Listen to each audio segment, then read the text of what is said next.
დედებს შვილები ძირითადად არ ელაპარაკებიან და მოძულებული ჰყავთ.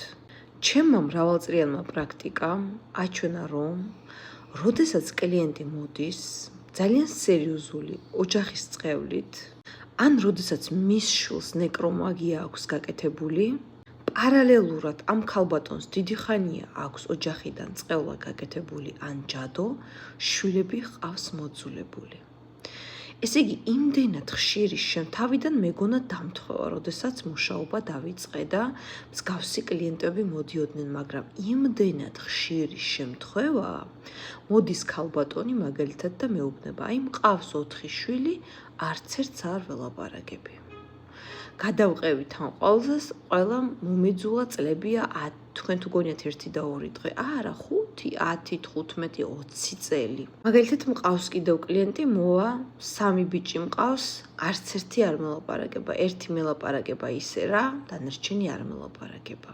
ქვეყანა არ არსებობს, საიდანაც ემიგრანტმა, თუნდაც საქართველოდან, მე ძირითადად 60-70% კლიენტები მყავს საქართველოდან და არ არსებობს ადამიანებმა არ მომართონ და არ მითხრან, რომ შვილებს არ ველაპარაკებით წლები, შვილებთან არ აგვაქვს ურთიერთობა და ეს არ არის ცოტა წლები, მინიმუმ 10-15 წელი შვილებს არ ელაპარაკებენ, იმიტომ რომ შვილებს არ სურთ.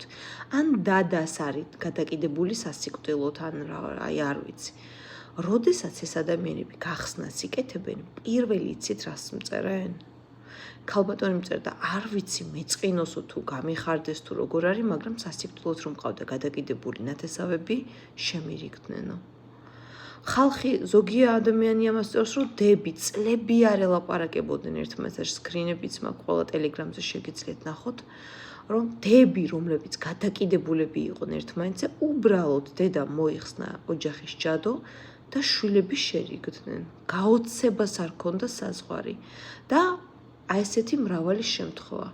ამიტომ პირველ რიგში ოჯახზე გაკეთებული ჯადო, რასაც აკეთებს გარდა იმისა, რომ ცხოვრება ზოგს სწრაფად, ზოგს ნელ-ნელა აგირიოთ, არის ის, რომ შვილებს გაძულებთ. შვილებს გაძულებთ. აი ამას აკეთებს ოჯახის ჯადო.